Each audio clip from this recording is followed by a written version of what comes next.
पुर गांव, जिसे हरी भरी पहाड़ियों और घने डरावने जंगल ने सदियों से अपनी बाहों में समेटा हुआ था, केवल मिट्टी और पत्थरों का समूह नहीं था। ये अतीत के रहस्यों की एक जीवंत प्रतिध्वनि था। घरों की प्राचीन दीवारें, हवा की सरसराहट और रात की चुप्पी, हर चीज एक ही कहानी फुसफुसाती थी। मायावी सुरंग की कहानी। ये सुरंग जंगल के हृदय में इस तरह छिपी थी जैसे प्रकृति ने उसे दुनिया की नजरों से बचाने के लिए एक विशाल हरा पर्दा डाल दिया हो। अफवाह थी कि इस सुरंग के भीतर एक अलौकिक शक्ति बसती है, जिसे त्रिकालदर्शी कहा जाता था।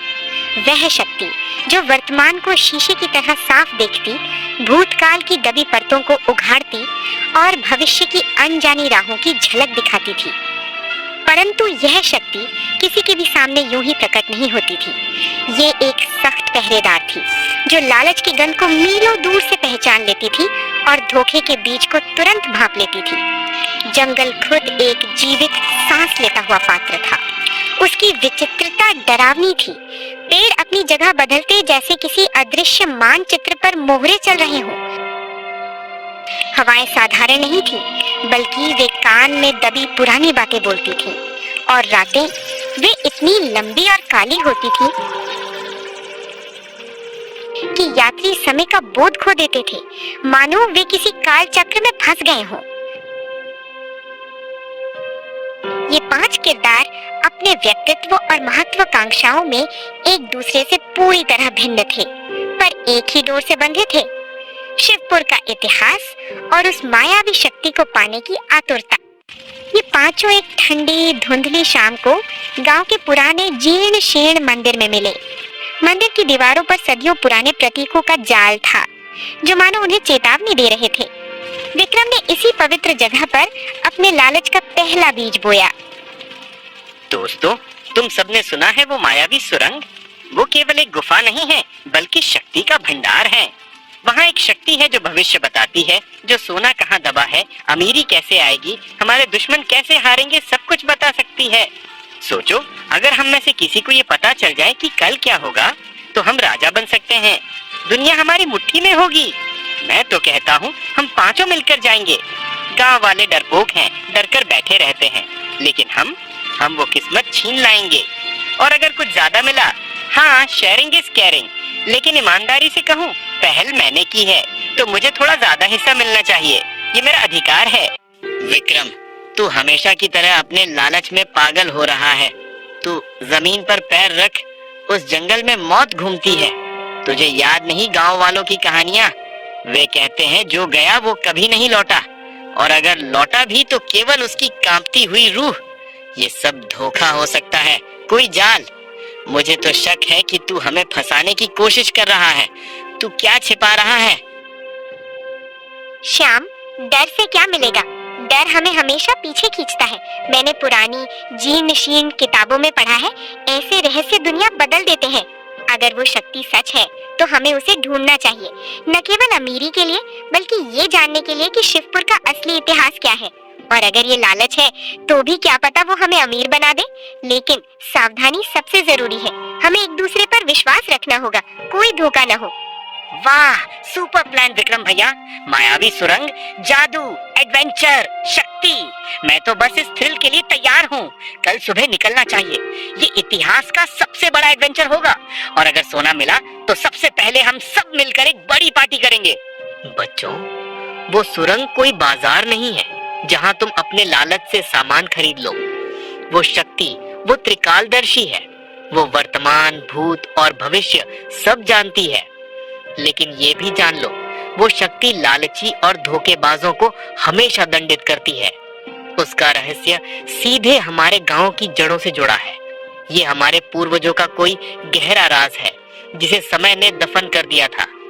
मैं तुम्हारे साथ चलूंगा, पर याद रखना, धोखा और लालच यहाँ तुम्हारे सबसे बड़े दुश्मन हैं। एक गलत कदम, एक छोटी सी बेईमानी, और सब कुछ खत्म हो जाएगा। तुम्हारी आत्मा भी सुरक्षित नहीं रहेगी।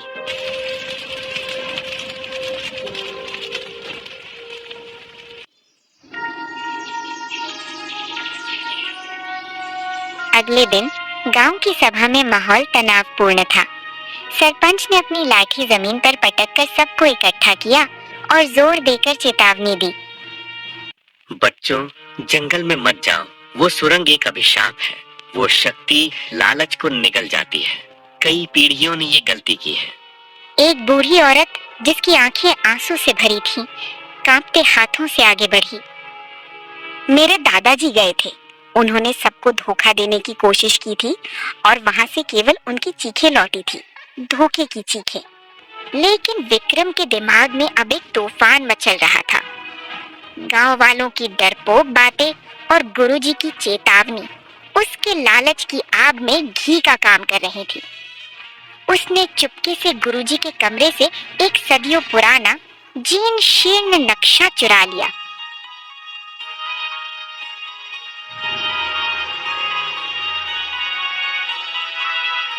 ये नक्शा केवल सुरंग की ओर इशारा नहीं कर रहा था, बल्कि उसमें एक गुप्त निशान भी था जिसे सिर्फ गुरुजी जानते थे।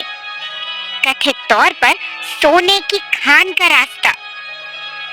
विक्रम ने अपने मन में सोचा, अगर शक्ति मिली और अगर सोना मिला तो मैं अकेला ही रखूंगा। शाम को, मीरा को, छोटू को, सबको थोड़ा धोखा देकर मैं गांव का सबसे अमीर आदमी बन जाऊंगा।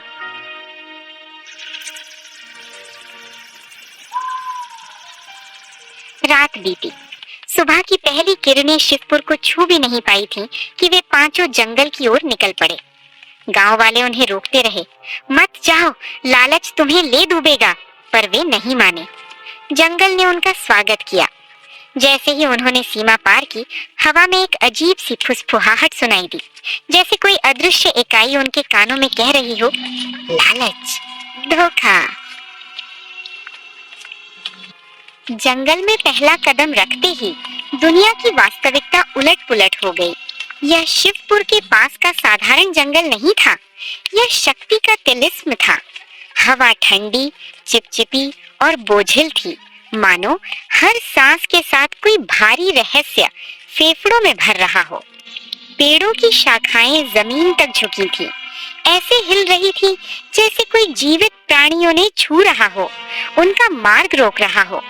सूर्य की किरणें नीचे पहुंचने के लिए संघर्ष कर रही थीं, जिससे हर कदम पर अंधेरे और रोशनी का एक डरावना नाटक चल रहा था। अगर मैं उस सोने को ढूंढ लूं, तो मुझे शक्ति की जरूरत ही नहीं पड़ेगी। मैं श्याम और बाकियों को धोखा देकर सब कुछ अकेला हड़प लूंगा। देखो सब, नक्शा एकदम सही है। ये कहता है हमें सीधे उत्तर की ओर जाना है। बस थोड़ा और धैर्य रखो। बस कुछ ही घंटों में हम सुरंग पर होंगे।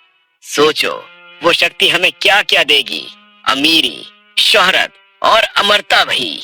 लेकिन हाँ, मेरी बात याद रखना, सावधान रहना।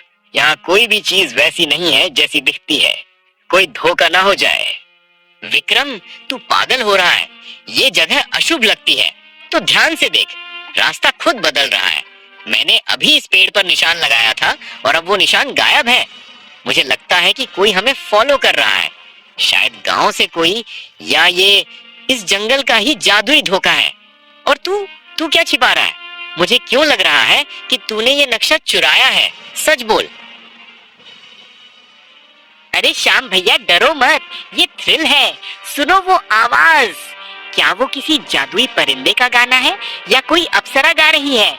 ये एडवेंचर है, मजा लो। और अगर सोना मिला तो हम सब अरबपति।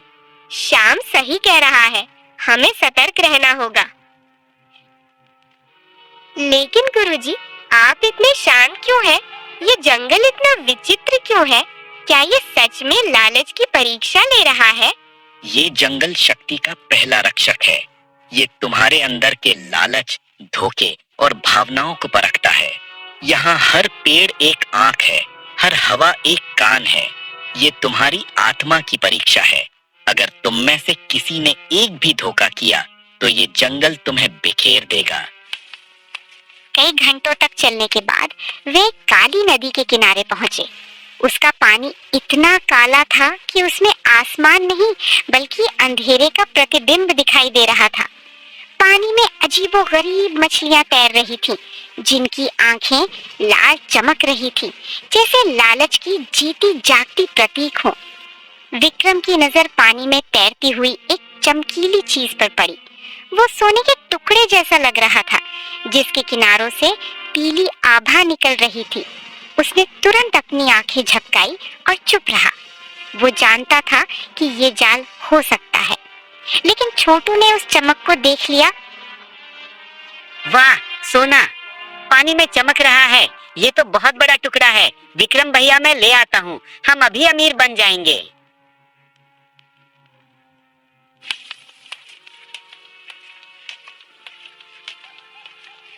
छोटू रुक, ये माया हो सकती है, ये जंगल का धोखा है, उस पानी में मत उतरो। लेकिन छोटू नहीं माना। लालच ने उसे अंधा कर दिया था। वो उत्साह से पानी में कूद गया और तुरंत ही पानी ने उसे एक अदृश्य तेज बहाव से खींच लिया। सब ने मिलकर चिल्लाते हुए उसे बाहर खींचा। जब वो हांफता हुआ बाहर निकला तो उसके हाथ में सिर्फ एक चमकीला साधारण पत्थर था, सोना नहीं। विक्रम ने चुपके से सोचा, अच्छा हुआ ये धोखा था। अब मुझे पता है कि मुझे अकेले ट्राई करना होगा, जब कोई ना देख रहा हो।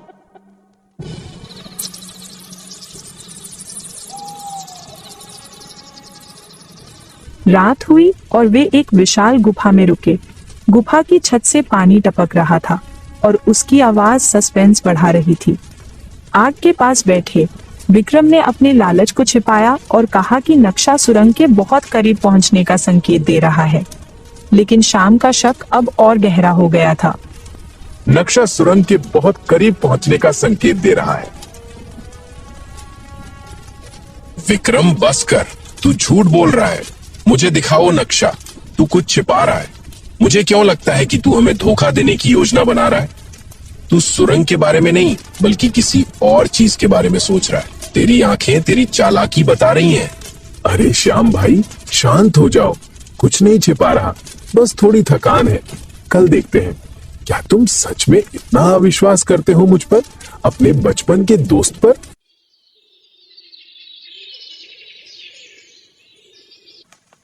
अगले दिन वे फिर आगे बढ़े, लेकिन जंगल ने एक और जाल बिछाया, एक झूठा रास्ता। ये रास्ता दूर से सुरंग जैसा लगता था, लेकिन ये वास्तव में एक गहरी खाई पर जाकर खत्म होता था। छोटू गिरते गिरते बचा। तभी मीरा को एक भयानक विचार आया। क्या विक्रम जानबूझकर गलत रास्ता ले रहा था? लालच और धोखे की परतें अब और मोटी हो रही थी। विश्वास की पतली डोर टूट रही थी और सुरंग अभी भी दूर थी। थकान, डर और सस्पेंस के बीच कई चुनौतियों को पार करते हुए वे आखिरकार मायावी सुरंग के मुहाने पर पहुंचे। सुरंग का मुंह एक विशाल काले अंधेरे से भरा था। ठंडी हवा अंदर से साए साए कर रही थी, जैसे कोई अदृश्य आत्मा उन्हें चेतावनी दे रही हो। सुरंग की दीवारें अजीब तरह से चमक रही थीं, जैसे उनमें हजारों सितारे जड़े हों, लेकिन हर चमक लालच की याद दिलाती थी। विक्रम की आंखें, जो अंधेरे में भी चमक रही थीं, अब आग उगल रही थी। उसका मन एक ही बात कह रहा था, अब मैं शक्ति से पूछूंगा कि भविष्य में मैं कैसे सबसे अमीर बन सकता हूँ, और फिर मैं अपने दोस्तों को धोखा देकर सब कुछ अकेला हड़प लूंगा। चलो अंदर, अब और इंतजार नहीं, शक्ति हमारा इंतजार कर रही है। मैं पहले जाऊंगा, तुम सब मेरे पीछे। विक्रम रुक, ये जगह मौत जैसी लगती है। तू हमें क्यों आगे कर रहा है? तू खुद पहले क्यों नहीं जाता? धोखा तो नहीं है? वाह कितना कूल। सुरंग में अंधेरा है, लेकिन भैया अगर ये सच में धोखा हुआ तो? एक साथ रहो सब, किसी को भी अकेला नहीं छोड़ना है। गुरुजी, अब आप बताइए, वो शक्ति क्या कहेगी? ये सुरंग केवल एक प्रवेश द्वार है। अंदर वो शक्ति हमें परखेगी। अपने मन में लालच मत आने दो, वरना यही तुम्हारा पतन होगा। हमें सच्चाई से जवाब देना होगा। वे अंदर एक विशाल कक्ष में पहुंचे। कक्ष के बीच में एक चमकदार पत्थर था। अचानक उस पत्थर से एक मायावी शक्ति प्रकट हुई, एक अलौकिक आकृति जो हवा में तैर रही थी। उसकी उपस्थिति से गुफा की हवा में एक अजीब सी ऊर्जा भर गई। उसकी आवाज गूंज उठी। कौन हो तुम? मनुष्य, तुम इस त्रिकालदर्शी के पास क्यों आए हो? क्या तुम्हें लालच यहाँ लाया है या सच्चाई की तलाश? बोलो, क्या चाहते हो? हमें तुम्हारी शक्ति चाहिए। बताओ भविष्य में क्या होगा? मुझे अमीर कैसे बनना है? सोना कहाँ है? मुझे अकेले सब कुछ चाहिए। तुम कौन हो? क्या तुम सच्चाई हो या इस जंगल का सबसे बड़ा धोखा? हमें क्यों बुलाया? तुम हमें क्यों परख रही हो? मैं जानना चाहती हूँ जीवन का मतलब क्या है। हमें अपने गांव का वर्तमान, भूत और भविष्य बताओ। हम सच्चाई जानना चाहते हैं। वाह, मुझे बताओ, मैं भविष्य में क्या बनूंगा? अमीर? क्या मुझे बहुत सारी पार्टियां मिलेंगी? शक्ति, मैं जानता हूँ तुम्हारा रहस्य हमारे गांव से जुड़ा है। ये कोई साधारण शक्ति नहीं है, लेकिन सच क्या है? हमारे पूर्वजों का राज क्या है?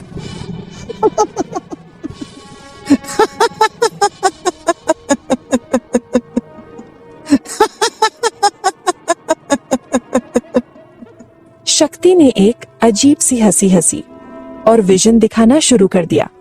सबसे पहले उसने विक्रम को दिखाया। विक्रम भविष्य में अमीर है, लेकिन अकेला, दुखी और सब खो चुका है। लेकिन फिर शक्ति ने चालाकी से काम लिया। उसने विक्रम को एक झूठा विजन दिखाया। सुरंग के ठीक नीचे एक सोने का खजाना। विक्रम का लालच अब चरम पर पहुंच गया। उसने तुरंत धोखा किया। दोस्तों, शक्ति ने बताया कि इस गुफा के ठीक नीचे कोई चीज है। मैं जाकर देख कर आता हूँ। तुम सब यहीं रुको। विक्रम, रुक! ये धोखा है। तू हमें छोड़कर जा रहा है। लेकिन विक्रम नहीं रुका। वो अकेले ही गुफा की गहराई में, जहां शक्ति ने सोने का खजाना दिखाया था, चला गया। अचानक गुफा की दीवारें बंद होने लगी। विक्रम फंस गया। वो जोर से चीखा। सबने मिलकर उसे बाहर खींचा, लेकिन इस घटना ने एक और लालच की चिंगारी जला दी मीरा के अंदर। शक्ति ने मीरा को गुप्त में एक विजन दिखाया। अगर वो विक्रम को धोखा दे और शाम को किनारे कर दे, तो वो न केवल अमीर बनेगी, बल्कि गांव की रानी भी बन जाएगी। छोटू, विक्रम तो धोखेबाज है। अब हमें अपनी बारी लेनी होगी। हम दोनों मिलकर शक्ति ले, लेकिन बाकी किसी को मत बताना, खासकर श्याम और गुरुजी को। दीदी, ठीक है। रानी? वाह, लेकिन गुरुजी को पता चला तो? विक्रम बच गया, लेकिन अब हर किसी के दिल में धोखे की आग भड़क उठी थी।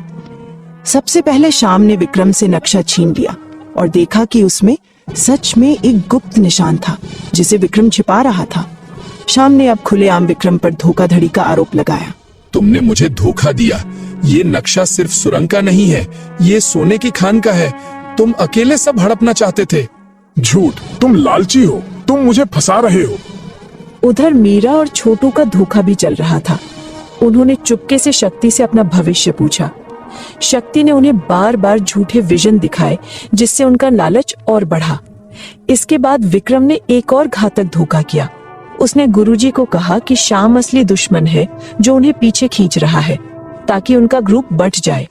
गुरुजी, श्याम हमें पीछे खींच रहा है। उसका संदेह सब बर्बाद कर देगा। हमें उसे छोड़कर आगे जाना चाहिए, नहीं तो शक्ति हमें नहीं मिलेगी।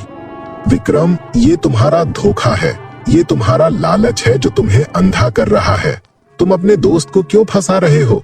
जब शक्ति ने सबको अलग अलग विरोधाभासी विजन दिखाए, मीरा को दिखा कि अगर वो छोटू को धोखा दे तो वो रानी बनेगी।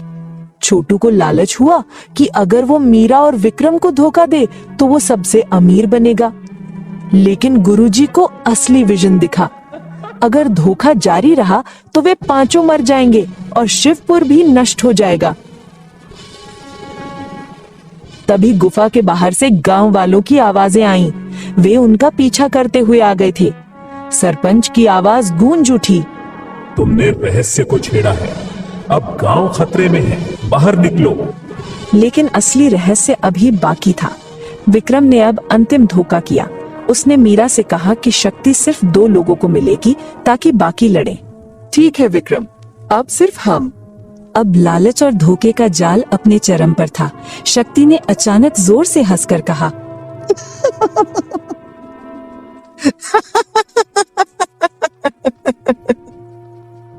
लालच और धोखा तुम्हें यहाँ तक लाया, लेकिन अब परीक्षा का अंत है। पूरी सुरंग हिल रही थी, जैसे शक्ति गुस्से में हो। पत्थर टूट रहे थे और अंधेरा अचानक और गहरा हो गया। विक्रम, मीरा और छोटू के धोखे खुल गए। वे सब एक दूसरे पर चीखने लगे, एक दूसरे को आरोप देने लगे। शक्ति, हमें पता है कि हम सब ने लालच किया और धोखा दिया, लेकिन अब हम सच्चाई जानना चाहते हैं। हमें गांव का रहस्य बताओ, हमें बर्बादी से बचाओ। मायावी गुहा, हमसे बड़ी गलती हो गई, आप हमें माफ कर दीजिए। सबको माफ किया जाता है, शांति मायावी शक्ति ने अपनी विजन बंद किए। उसकी आवाज अब गंभीर थी, लेकिन उसमें एक अजीब सी दयालुता भी थी। मैं कोई दानव नहीं हूँ। मैं इस गांव की पूर्वज हूँ, राजा सूर्यवर्मन की बेटी राजकुमारी छाया। सैकड़ों साल पहले मुझे मेरे ही पिता ने लालच के कारण यहाँ कैद कर दिया था। मेरे पिता ने मुझे धोखा दिया ताकि ये शक्ति सिर्फ उनकी हो जाए और वे अमर हो सके। लेकिन मैंने शाप दिया, जो भी लालच और धोखे से मेरे पास आएगा वो नष्ट होगा। मेरा यही शाप ही अब मेरा पहला नियम है। तुम्हारा गांव मेरी रक्षा करता है और मैं उसकी, लेकिन तुम्हारे लालच ने मुझे जगा दिया। अब चुनो, क्या तुम इस लालच को त्याग कर सच्चाई और विश्वास चुनते हो या बर्बादी? मुझे माफ करो राजकुमारी, मेरा लालच मुझे ले डूबा। मैंने सबको धोखा दिया। मैं अमीर नहीं बल्कि सच्चाई चाहता हूँ। मैंने हमेशा संदेह किया, लेकिन अब मैं सच्चाई देख रहा हूँ। लालच हमारा सबसे बड़ा दुश्मन था। हम गलत थे, हमें ज्ञान चाहिए था, लेकिन हमने लालच को चुना। अब हम धोखा छोड़ते हैं। हम सबको मुक्त करो,